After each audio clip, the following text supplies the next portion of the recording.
Não adianta lutar, não adianta tentar. Sozinho você cai.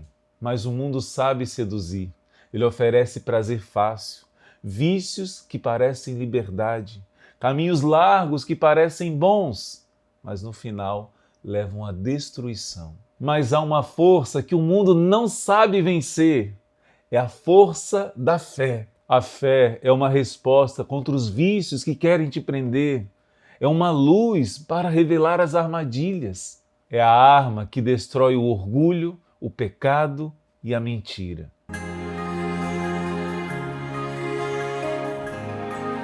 Eis a vitória que vence o mundo, a nossa fé. Em nome do Pai, e do Filho e do Espírito Santo. Amém. Louvado seja nosso Senhor Jesus Cristo e sua Mãe Maria Santíssima. Sempre sejam louvados. E hoje eu já comecei citando para você esse versículo, primeira carta de São João, capítulo 5, versículo 4. Eis a vitória que vence o mundo, a nossa fé. Na página 52 do nosso livro, nós vamos ver o título desse sétimo encontro nosso, sétimo dia dos exercícios espirituais, o título A Fé Triunfa sobre o Mundo. Esse título é profundamente bíblico. A vitória que vence o mundo é a nossa fé. Se o mundo aparece para você, para nós, apresentando seduções para nos afastar de Deus, com seus prazeres, com sua fama, o seu poder, os seus falsos aplausos, com a busca do possuir, nós respondemos com a fé. Se o mundo quer nos aterrorizar, nos causar medo, e se nós negarmos fazer o que o mundo quer que nós façamos, nós vamos responder com a fé. Assim os mártires da igreja responderam. Assim os grandes santos responderam. Porque era assim que o mundo seduzia os cristãos. Já nos primeiros cristãos, você vê que a sedução era como?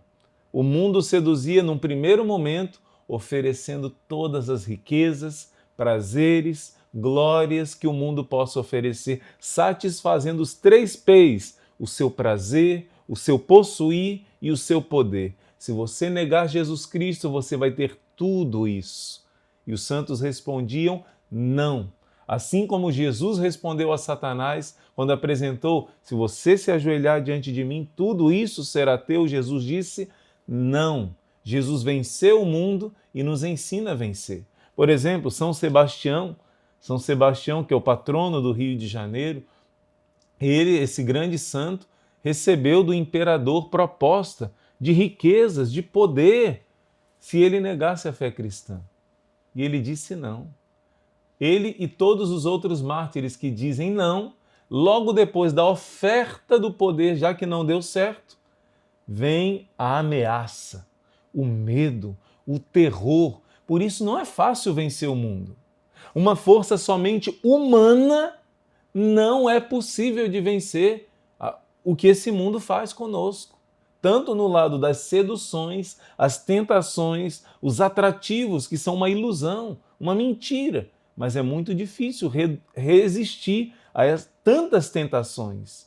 E do outro lado, os medos, os terrores, as ameaças, as torturas que os mártires enfrentaram.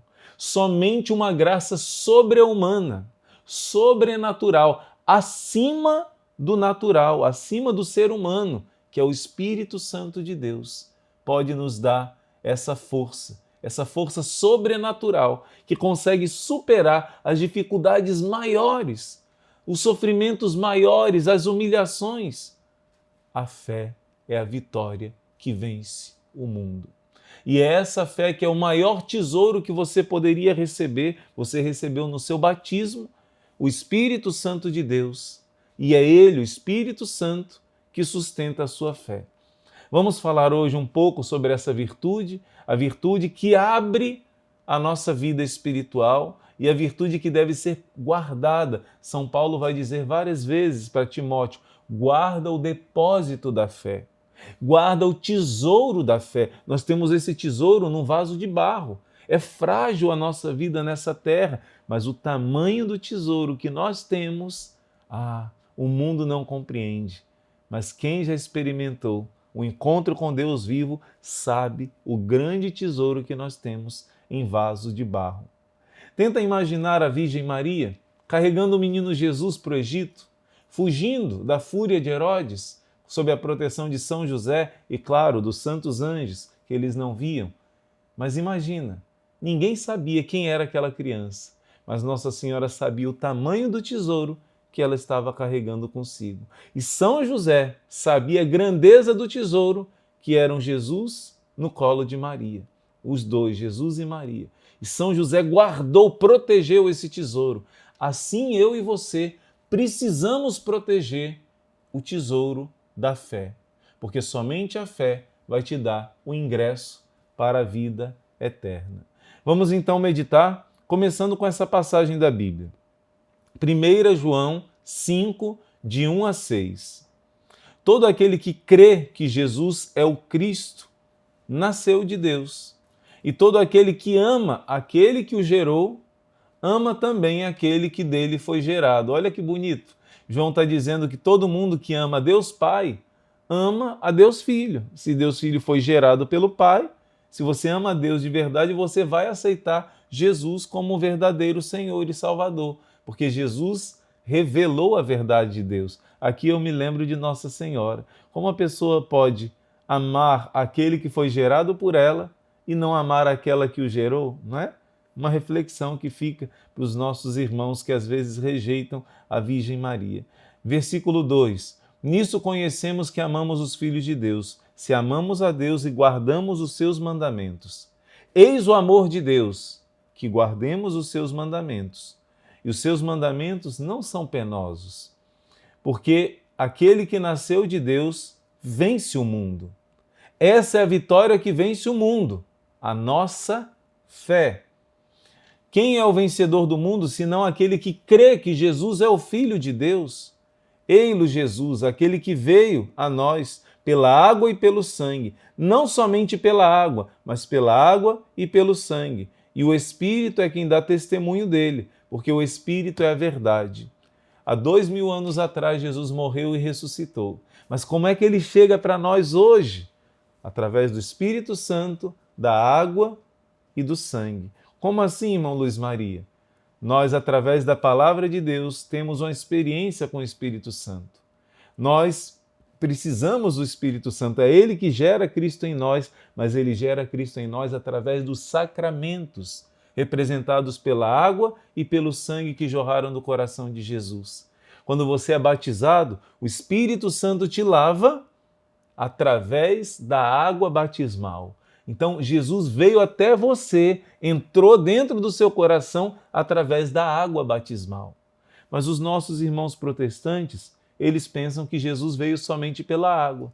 Mas ele veio pela água e pelo sangue. Não é só o sacramento do batismo. Jesus deixou 7 sacramentos. E o sacramento mais importante é o sacramento dos sacramentos. Claro, o batismo é o primeiro. Mas é o sangue de Cristo que você recebe na Santa Eucaristia. Jesus vem até nós aqui, nesse tempo de hoje, através da Santa Missa, através do momento que o sacerdote diz, isto é o meu corpo. Você acredita realmente que Jesus está vivo na Santa Eucaristia? A sua vida demonstra que a presença de Cristo na Eucaristia, que Jesus disse lá em João capítulo 6, é a verdade fundamental que guia, que norteia a sua vida? Ou será que você só acha que é um símbolo? Ou só porque seus pais diziam? Ou você realmente abraçou a sua fé? Esse é um questionamento importante de se fazer. Porque a palavra de Deus que diz, isto é o meu corpo, muitos vivem como se não fosse. Muitos católicos nunca tiveram uma experiência profunda com a presença de Cristo na Eucaristia. Eu não sei se isso pode ser chamado de fé. Uma vida que não vive inteiramente unida ao mistério da presença real e viva de Jesus no meio de nós. Então, esse Cristo que nos veio pela água e pelo sangue, que está no meio de nós, somente enxerga essa presença quem tem fé.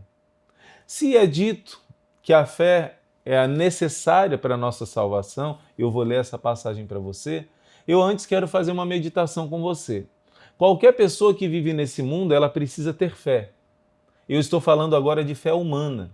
Se um médico manda você tomar um remédio, você acredita que o médico estudou e que ele sabe que aquele remédio vai te fazer bem, porque você não trabalhou para fazer aquele remédio.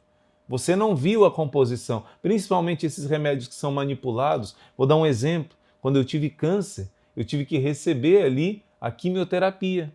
E aquela quimioterapia, eu não sei o que tem ali dentro, não é? Então, quem estava colocando, aquela enfermeira, eu tive que acreditar nela, que ela estava colocando uma coisa boa para eu ficar tranquilo ali e receber o medicamento. Então, no dia a dia, nós precisamos acreditar nas pessoas. Precisamos confiar e acreditar no motorista do ônibus, no piloto do avião. Precisamos ter fé humana, senão a gente não viveria. Senão a gente viveria com medo de tudo, com a insegurança. Então, nessa vida é necessária a fé humana. Agora, e a fé sobrenatural? Vamos aprender abrindo o nosso livro na página 52, que é a primeira página do dia de hoje. Aqui no finalzinho vai ter uma frase, um texto de um grande teólogo chamado Padre Garrigou Lagrange. A fé infusa nos faz crer em tudo que Deus revelou, por ser Ele a própria verdade. É como um sentido espiritual superior que nos permite perceber uma harmonia divina, inacessível a qualquer outro meio de conhecimento. Então, quer dizer, ter fé e crer em tudo que Deus comunica ao coração humano está isento de erro, pois ele jamais pode enganar e nem mesmo enganar, nem se enganar e nem enganar a ninguém. E sem fé é impossível agradar a Deus. Se existe a fé humana, o que é a fé divina? O que é a fé sobrenatural? É acreditar em tudo aquilo que Deus revelou na pessoa única do seu Filho, Jesus Cristo. Jesus é a base de toda a nossa fé. Jesus é o centro da nossa fé. E Jesus, a base da fé cristã, é a morte e ressurreição de Jesus Cristo. Ele foi aquele único que cumpriu todas as profecias. A ressurreição de Jesus é um fato histórico. A ressurreição de Jesus é algo que aconteceu concretamente no meio da sociedade humana. Um homem que morreu e ressuscitou ao terceiro dia. E os seus apóstolos, que antes covardes, medrosos, depois que viram Jesus ressuscitado, receberam uma coragem sobre-humana e derramaram seu sangue para não negar essa fé de que Cristo era o Filho de Deus e que ele ressuscitou ao terceiro dia. A ressurreição de Jesus é a base da nossa fé. Um homem que prometeu que iria vencer a morte e venceu. Então, todos os cristãos deram a sua vida por essa verdade. A base de tudo que nós acreditamos é a ressurreição de Jesus Cristo. A pessoa de Jesus é o centro da nossa fé. Aceitar essa pessoa como verdadeiro revelador de Deus, como verdadeiro enviado de Deus, como sendo o próprio Filho único de Deus, igual ao Pai, o próprio Deus feito carne, é o centro da nossa fé. Por isso eu acredito na Igreja, por isso eu acredito no Antigo Testamento, por isso eu acredito em tudo que a Igreja me ensina, porque foi a Igreja que me deu o Novo Testamento, a Igreja que me dá os sacramentos, por causa da minha fé na ressurreição de Jesus Cristo. E essa fé que Jesus manteve na sua Igreja é infalível e inalterável. É a fé de um Deus que não pode errar, não pode se enganar e não pode enganar a ninguém. Por isso, essa fé sobrenatural na pessoa de Jesus Cristo envolve também uma necessidade de você ter uma experiência com essa pessoa de Jesus Cristo. Nós vamos trabalhar isso na última semana da nossa meditação. Mas já hoje é importante você saber disso. Eis a vitória que vence o mundo. A minha fé, mas fé é acreditar em qualquer coisa? Não. Acreditar em Jesus Cristo e em tudo aquilo que ele ensina através da sua Santa Igreja. A Bíblia diz em Hebreus capítulo 11 que sem fé é impossível agradar a Deus. Olha só, versículo 1. A fé é o fundamento da esperança. É a certeza a respeito daquilo que não se vê. Foi ela que foi a glória dos nossos antepassados. Ora, sem fé, versículo 6, é impossível agradar a Deus, pois para se achegar a Ele é necessário que se creia primeiro que Ele existe e que Ele recompensa aqueles que o procuram. Primeiro versículo importantíssimo para você anotar, o capítulo inteiro de Hebreus 11, mas principalmente o versículo 6. Hebreus 11, 6. Sem fé é impossível agradar a Deus. Romanos capítulo 10, versículo 9. Se com a tua boca confessares que Jesus Cristo é o Senhor e em teu coração creres que Deus o ressuscitou dos mortos, tu terás a salvação. O critério para se salvar é receber a pessoa de Jesus Cristo pela fé. A fé é uma adesão, é um sim. Eu creio, eu quero, eu vou seguir o caminho ensinado por Jesus Cristo, porque ele disse que ele mesmo é o caminho. Ele ensinou a amar, amar até os inimigos, e ele viveu esse ensinamento. Ele amou. Ele ensinou a ser humilde e ele foi humilde. Jesus disse que iria pagar como um cordeiro no nosso lugar por nossos pecados e pagou pelos nossos pecados, sendo inocente. Jesus disse, prometeu que iria vencer a morte e aquilo que nunca nenhum ser humano fez na história. Jesus fez, somente Jesus venceu a morte. Todos os outros fundadores de religião estão a 7 palmos de fundura do chão. Somente Jesus, se você for no túmulo dele, está vazio, porque Jesus venceu a morte. Se creres no coração que Jesus ressuscitou dos mortos, tu serás salvo. É crendo de coração, quer dizer sinceramente, que se obtém a justiça. Você é perdoado quando você aceita o perdão de Deus na pessoa de Jesus Cristo. Aceita que você merecia um castigo pelos seus pecados, pela justiça, pela verdade, mas alguém, por amor, te liberou, te libertou, Jesus Cristo. Então, é crendo de coração que se obtém a justiça e professando com palavras que se chega à salvação. É preciso proclamar, é preciso dar o seu sim. Por isso, no batismo, os pais e os padrinhos têm que dizer. Por isso, no casamento, tem que dizer. Você tem que proclamar com seus lábios o seu sim. Por isso, na hora da comunhão eucarística, corpo de Cristo, você diz amém, eu creio. Sem crer, 1 Coríntios 11 diz que se alguém comungar o corpo e o sangue do Senhor, sem acreditar que ali é o corpo e o sangue do Senhor, está comungando sua própria condenação. É muito grave. Então, você deve proclamar: Jesus Cristo é o meu Senhor. Cada vez que você faz isso, você está renovando o seu batismo, declarando o senhorio de Jesus na sua vida. Como diz a Escritura, todo aquele que nele crer não será confundido. E todo aquele que invocar o nome do Senhor será salvo.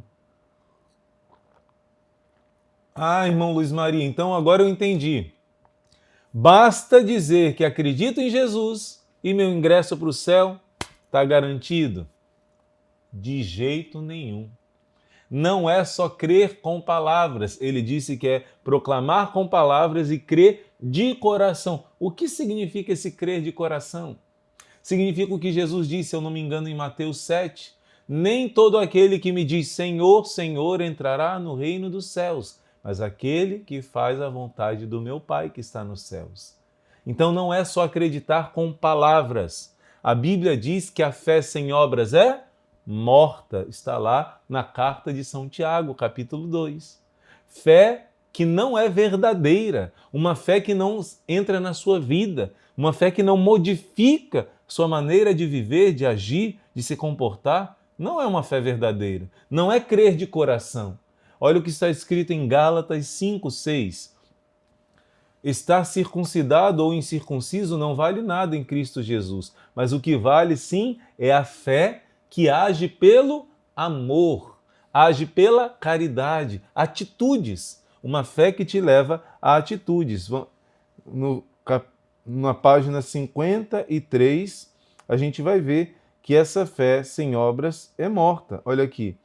Sem a virtude da fé é impossível agradar a Deus, pois não se terá conhecimento a respeito de sua vontade. Mas não basta ter essa fé de só acreditar. É preciso que, para que seja verdadeira essa fé, ela frutifique em boas obras. Tiago 2,17. A fé, se não tiver obras, está completamente morta. Crer nas realidades que Deus revela é algo que até mesmo os demônios fazem. São Tiago deixa isso bastante claro. Tu crês que há um só Deus? Ótimo! Porém, que também, lembra-te que os demônios também creem e estremecem de medo. Ou seja, eles sabem quais são as verdades da fé, mas não as colocam em prática, pois não amam a Deus. Portanto, a fé precisa também ser alimentada pelo amor. Pois quem ama realmente procura sempre o bem daquele que é o seu amado. São Paulo ensinou em sua doutrina a respeito da caridade. Ainda que eu tivesse toda a fé, ao ponto de transportar as montanhas, se eu não tiver a caridade, o amor verdadeiro que vem de Deus, eu não seria nada. 1 Coríntios 13:2. Desse modo, somente o amor demonstrado nas boas obras é que dá o verdadeiro testemunho da fé de uma pessoa. O amor a Deus e ao próximo. Então, a Bíblia diz, sabemos que conhecemos a Deus desse modo, se nós guardamos os seus mandamentos. 1 João 2:3. Então, filho, filha, existe régua para medir a fé? Talvez você tenha respondido não. Talvez você tenha respondido sim. Coloca aqui no comentário. Existe régua para medir a fé? Será? Será, irmão, que existe régua para medir a fé? Eu te digo, talvez te surpreenda. Existe. Existe uma régua que mede a fé. E o nome dessa régua é obediência. Eis o amor de Deus. Foi a primeira leitura que eu fiz com você. Está lá, nisso conhecemos que amamos os filhos de Deus, se amamos a Deus e guardamos os seus mandamentos. 1 João 5,3, foi a primeira leitura que eu fiz para você. Eis o amor de Deus, que guardemos os seus mandamentos. E os seus mandamentos não são penosos, não são pesados. Eis o amor a Deus. O que é amar a Deus? É obedecer os seus mandamentos. Se sua mãe te pede, você é criança, para ir lá na venda comprar um pão e você traz um queijo, ela não vai ficar feliz, porque ela estava precisando de um pão. Se ela pedir um queijo e você comprar um pão, não é isso que ela queria. Amar a Deus é praticar quais obras? Em primeiro lugar, os seus mandamentos. Então, nisso a gente já vai começando a perceber que a fé e as obras, elas estão ligadas. Não existe fé verdadeira. Eu acredito em Ti, Senhor! Eu acredito em Ti, Senhor! Então dê um passo que eu estou pedindo para você dar. Dê esse passo de fé, me mostre que você acredita em mim, fazendo isso que eu estou te mandando. Eu quero contar para você uma história que durante muitos seminários de vida eu preguei essa história e não sabia que era verdade. Para mim era só uma história para meditar, para ilustrar. Mas não, eu descobri que era real. Você sabe que em 2011 as Torres Gêmeas lá nos Estados Unidos foram destruídas. Inclusive, dia 11 de setembro de 2001, eu cheguei no Instituto, no dia 4 desse mesmo ano e desse mesmo mês. Então foi muito próximo, muito marcante para mim isso. Então, quando aquelas Torres Gêmeas caíram, foi algo muito estranho, não é? Um sinal do mal. Mas eu quero contar para você, antes dessas Torres Gêmeas cair, algo que aconteceu lá, nessas torres. Um homem, sem autorização da polícia, sem autorização de ninguém, conseguiu se infiltrar, com a ajuda de algumas pessoas, ele conseguiu subir no ponto mais alto, no térreo daquelas torres enormes. E ele jogou com arco e flecha, uma espécie de arco e flecha, um tipo de tiro que ele jogou, uma corda fina, para a outra torre. E com essa corda fina eles conseguiram puxar uma corda um pouco mais grossa e amarrado na corda depois eles puxaram um cabo de aço.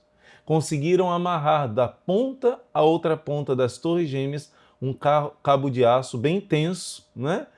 E este homem, que era especialista em equilibrismo, ele fez esse grande desafio. Claro que isso é pecado, isso não devemos fazer. Esportes radicais que arriscam a própria vida são uma ofensa grave ao quinto mandamento. Não estou contando essa história para que você pratique coisas parecidas, né? Mas esse homem fez isso e, de uma maneira surpreendente, ele conseguiu. Ele pegou uma vara de equilíbrio e mesmo com vento forte naquele local, era tão grande a experiência dele de se equilibrar em cabo de aço, em outros tipos de cordas e se equilibrar em geral, que ele conseguiu. E embaixo uma multidão foi assistindo e aplaudindo, né? E depois também ali no próprio térreo apareceram pessoas e ele fez essa primeira andança. E depois, a segunda andança, ele perguntou às pessoas que estavam próximas: vocês acreditam que eu consigo fazer isso sem a vara de equilíbrio? E todo mundo dizia: você vai conseguir, você consegue, você é o melhor, você consegue, vai, confia. E ele foi sem a vara de equilíbrio. Ele foi só com as mãos e ele conseguiu mais uma vez. Isso é fato registrado. Não sei se todos esses detalhes que eu aprendi são fatos registrados, mas o fato registrado é que isso aconteceu. E por último, ele perguntou: vocês acreditam que eu consigo atravessar essa corda, esse cabo de aço, de um lado a outro das Torres Gêmeas, carregando um carrinho de mão, equilibrando não somente o meu corpo, mas também um carrinho de mão? E o povo disse que ele era capaz. O povo disse que acreditava que ele conseguia fazer isso. Mas será que o povo estava dizendo a verdade? Aí que vem o teste. Ele disse: vocês acreditam que eu posso fazer isso? Acreditamos. De coração vocês acreditam? Acreditamos. Com toda certeza, sem nenhuma dúvida, vocês acreditam? Acreditamos. Eu vou acreditar no que vocês estão me dizendo se um de vocês entrar no carrinho. Se assenta no carrinho e aí sim você vai me provar que você acredita na minha capacidade. Assim muitas vezes acontece no nosso caminho com Deus. É fácil dizer que acredita, é fácil dizer, mas se colocar na situação, se arriscar, vamos dizer assim. Ora, dizer o sim a Deus, como Nossa Senhora, quando o anjo anunciou que ela seria mãe do Salvador, ela sabia que a palavra de Deus diz que o Messias iria sofrer. Ela sabia que iria passar por tribulações. Ela sabia que iriam vir cruzes. Mas ela disse o sim, confiou realmente em Deus.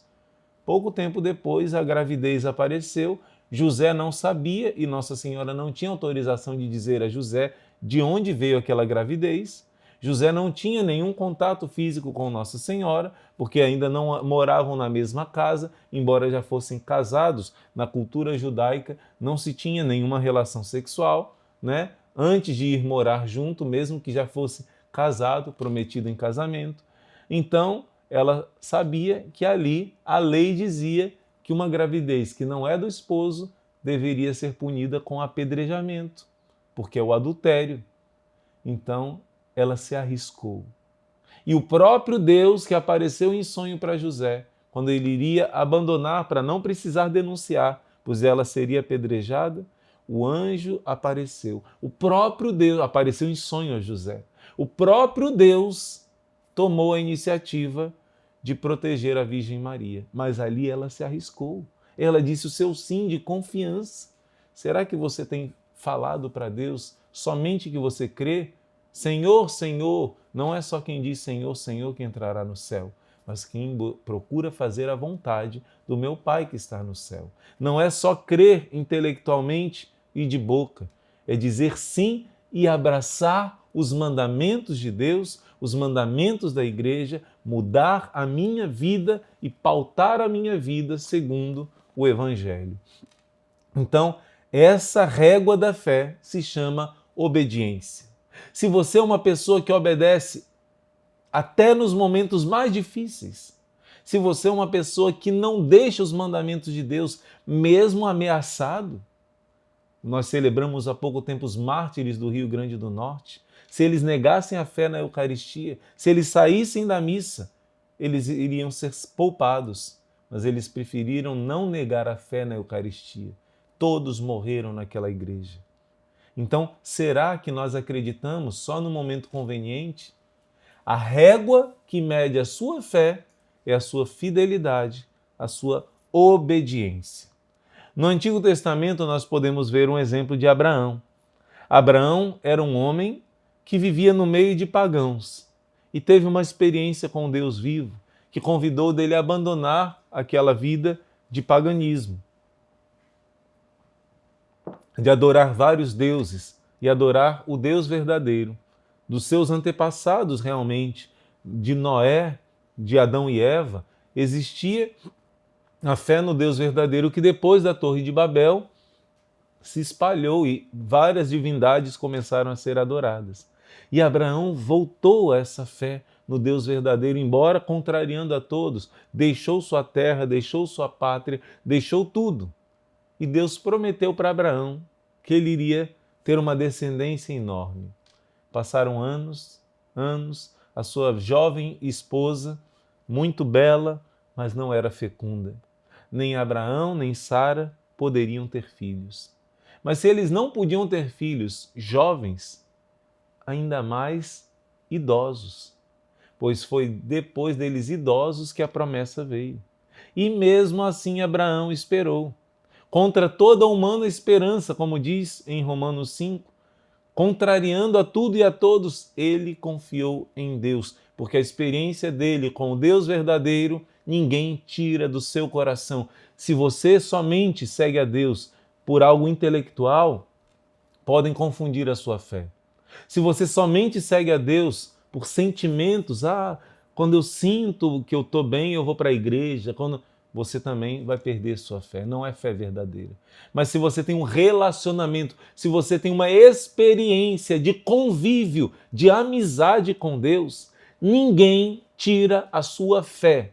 Assim como ninguém derruba o seu relacionamento com as pessoas mais íntimas, seus filhos, seu esposo, sua esposa, seus pais. Assim, um relacionamento com a pessoa de Jesus Cristo, eis porque a vida de oração é fundamental. Ninguém consegue destruir. Ninguém consegue destruir. E assim Abraão tinha um relacionamento de amizade. Na Bíblia ele é chamado de amigo de Deus. Ele vivia em oração, não fazia nada sem orar antes, não fazia nada sem pedir a bênção de Deus. Ele realmente tinha o primeiro mandamento da lei de Deus, que ainda não tinha sido dado a Moisés, a tábua dos mandamentos, mas estava inscrito no coração de Abraão, amar a Deus acima de tudo, pois é Ele que me deu minha esposa, meus bens, tudo, e vai me dar os meus filhos. Abraão acreditou, mesmo que não tivesse possibilidade humana de acreditar. E passou 1 ano, 2 anos, 3 anos. A Bíblia diz que Abraão, quando recebeu essa promessa, tinha 90 anos. Sara tinha 80. Somente 10 anos depois é que o anjo aparece e anuncia, aparece de uma forma humana, ele não sabia que eram anjos, e ele anuncia que Sara, daqui a 1 ano, vai estar grávida. Sara achou graça, ainda duvidou um pouco, mas pela fé do seu esposo ela também confiou, e o milagre aconteceu. Abraão teve o seu filho nas suas mãos. Abraão viu que não era possível humanamente, mas que Deus foi fiel com ele. Mas filho, quando passou alguns anos, já o filho, adolescente, já crescidinho, Deus pediu, me devolve o seu filho, Abraão. Mas Abraão não queria mais nada além da promessa de Deus de ter uma descendência naquele filho, Isaac. E Deus disse, você precisa me entregar o seu filho. Deus deu, Deus tirou. Louvado seja o nome do Senhor. Essa foi a oração de Jó, que segundo alguns era contemporâneo de Abraão, não é? Essa foi a oração de Jó na prova que ele passou. Abraão, diz a carta aos Hebreus, não duvidou da promessa de Deus. Se Deus prometeu que iria dar uma descendência naquele menino, Isaac, Abraão acreditou que Deus ia dar o jeito dele. Mesmo que Deus ressuscitasse, eu vou abrir para você essa passagem, porque poucas pessoas fazem a meditação dessa passagem de Hebreus. Em Hebreus diz assim, olha, foi pela fé que Abraão, tendo sido provado, Hebreus 11, 17, ofereceu Isaque, ofereceu o filho único, ele que recebera a promessa, as promessas, e a quem foi dito, é por Isaque que uma descendência te será assegurada. Mas olha o que Abraão pensava no seu coração. Ele dizia, Deus é capaz também de ressuscitar os mortos. Quer dizer, Deus vai dar o seu jeito.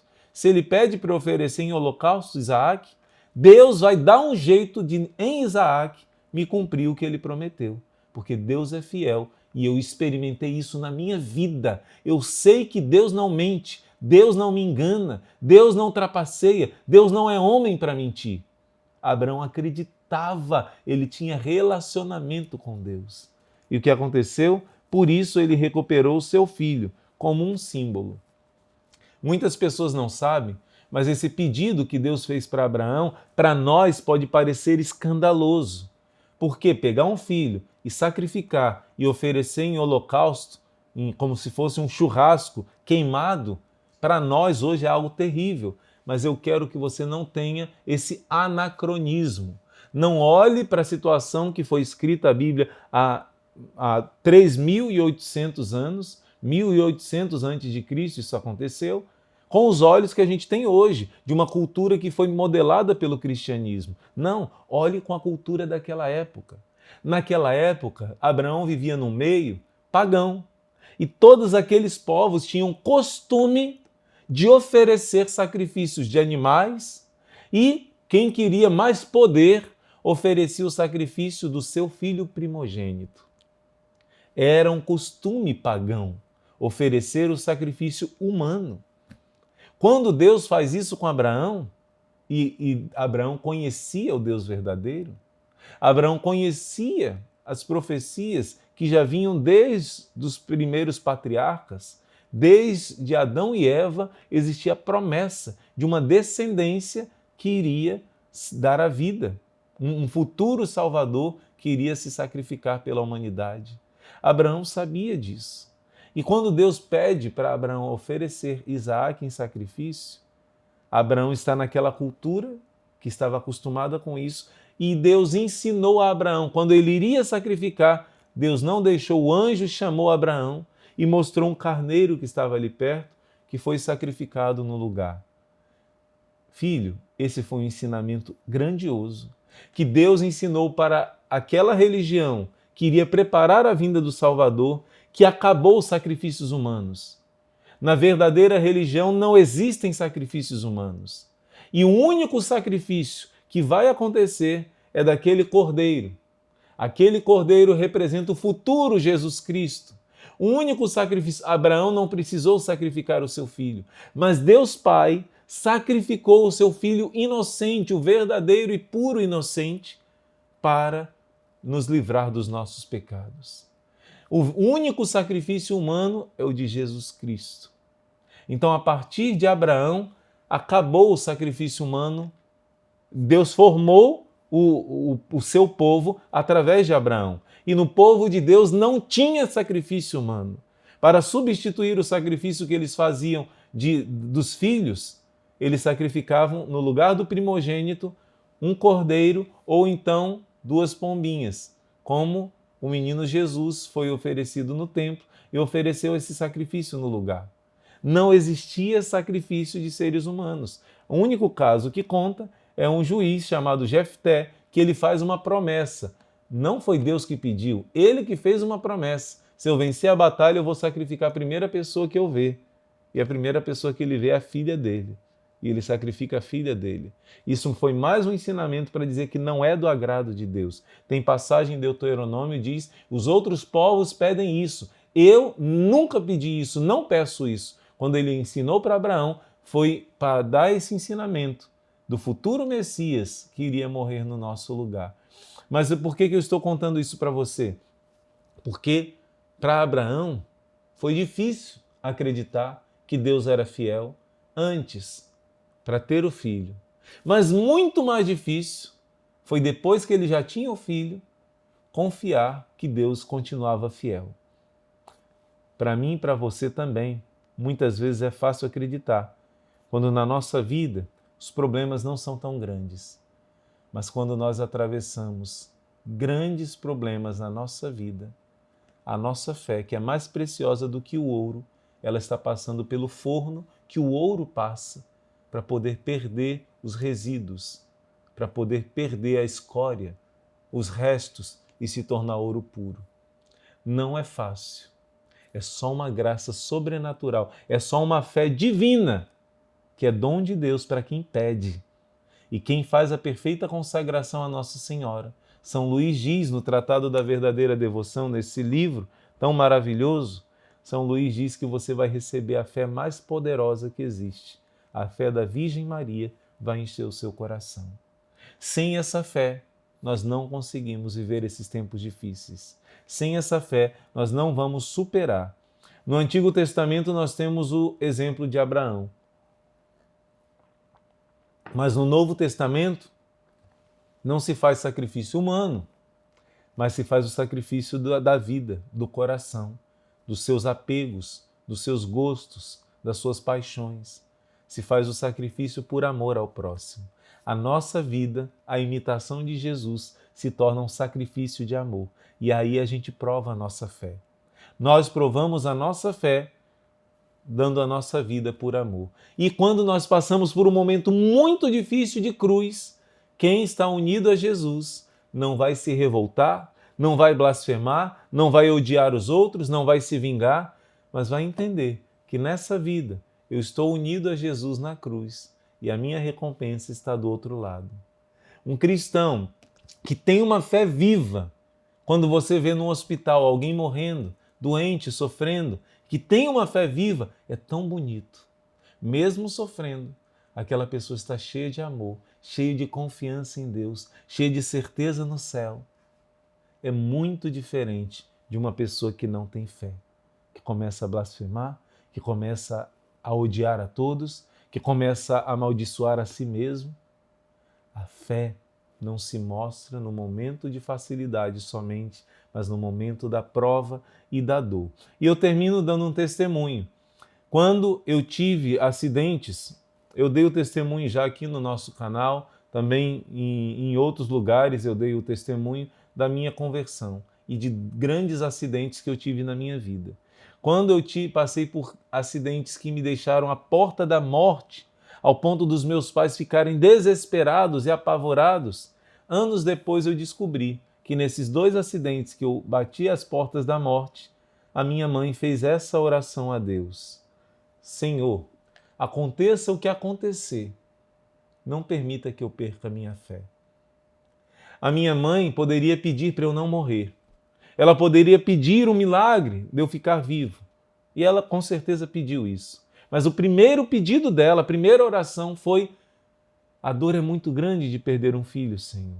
Eu sou fraca, eu posso me revoltar, eu posso me afastar de Ti. Não permita que eu perca a minha fé. E Deus fez um milagre. E Deus fez um milagre. Somente anos depois, quando eu estava perto de morrer novamente com câncer, em 2011, é que ela me contou isso. E justamente nesse período do câncer, eu tive uma experiência de entender mais profundamente o que é ter fé. Até então, eu tinha uma noção do que era ter fé. Mas depois dessa experiência com câncer, a oração que eu dirigia a Deus, em nenhum momento eu pedia a minha cura. Mas a oração que eu dirigia a Deus era que eu estivesse unido a Ele. E eu me senti tão unido a Deus nesse período da doença, que eu entendi que fé não é acreditar que Deus vai fazer aquilo que eu quero. Fé não é só acreditar que Deus existe. Fé não é só acreditar que Ele morreu e ressuscitou ao 3º dia. Isso é importante, são passos da fé. Não é acreditar que Ele está presente e real na Eucaristia somente. É acreditar que Ele fez tudo isso porque Ele te ama. É acreditar que Ele está junto com você para o que der e vier. Que a sua dor é a dor dele. Ele é seu amigo, Ele está com você. E durante o câncer eu entendi. Fé é saber que Ele está aqui e me ama. Não é acreditar em algo, é acreditar na pessoa dele. Eu acredito em Ti, Jesus. Aconteça o que acontecer, o Senhor quer o melhor para mim, mais do que minha mãe, do que meu pai, do que os mais queridos. Eu não vou duvidar do teu amor. Eu acredito em ti. Se for para eu partir, é o melhor. Se for para eu ficar, é o melhor. Se for para eu passar um pouco mais de dificuldade nessa enfermidade, eis aqui a serva do Senhor, eis aqui o servo do Senhor. Eu entendi que fé não é acreditar nisso ou naquilo, na graça que eu quero que aconteça. É acreditar nele, que ele está comigo na minha dor.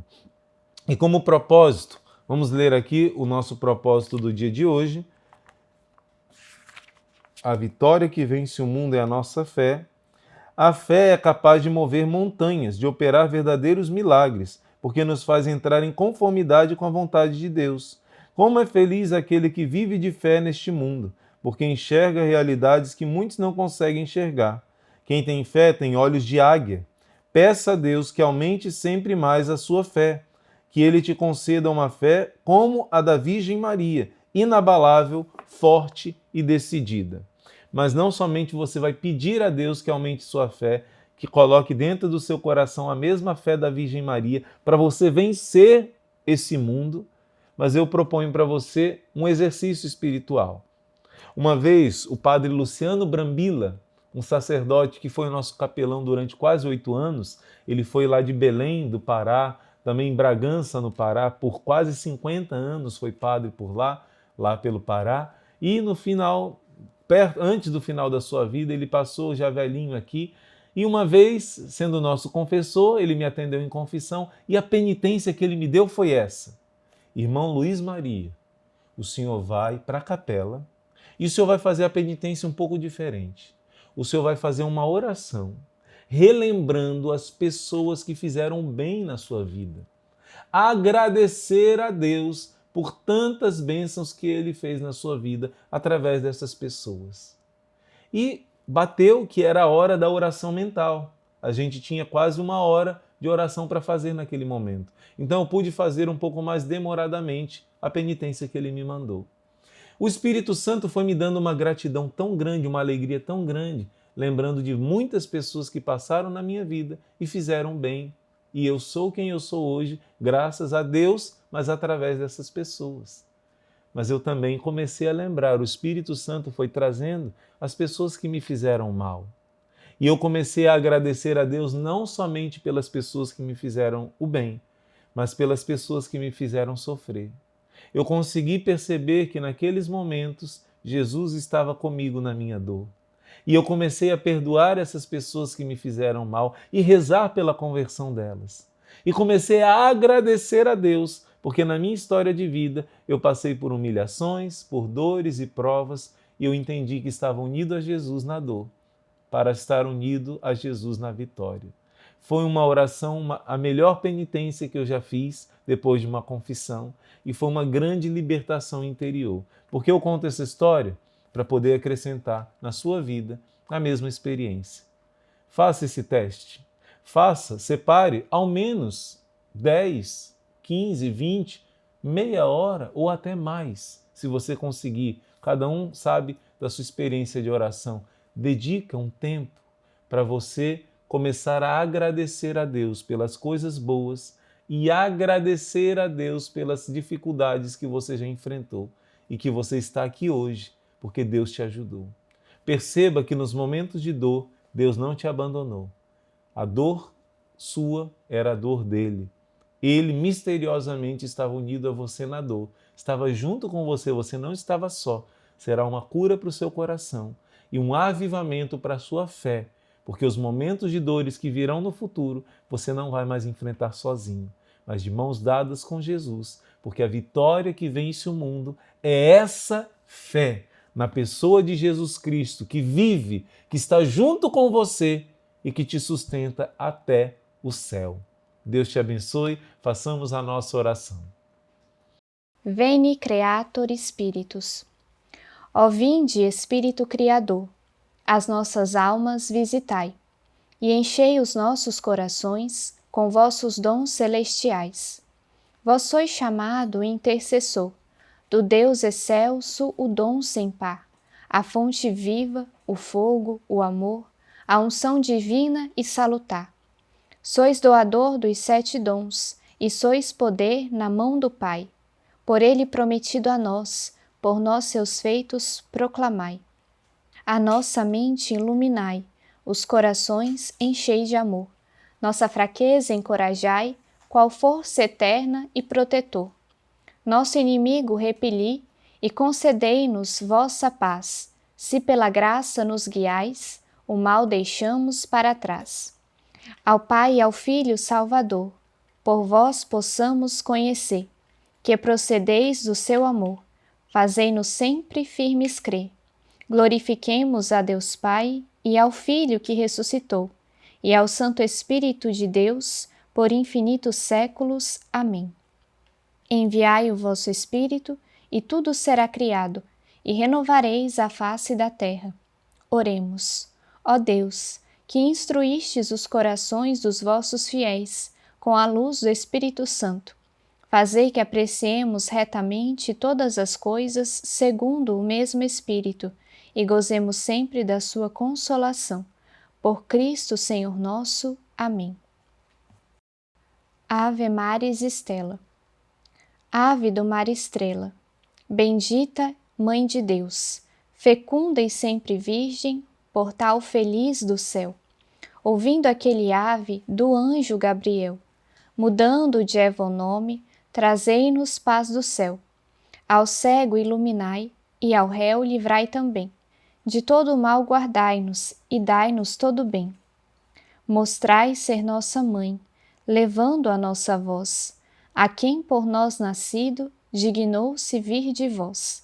Suave mais que todas, ó Virgem sem igual, fazei-nos mansos puros, guardai-nos contra o mal. Ó dai-nos vida pura, guiai-nos para a luz, e um dia ao vosso lado possamos ver Jesus. Louvor a Deus o Pai, e ao Filho o sumo bem, com seu divino Espírito, agora e sempre. Amém.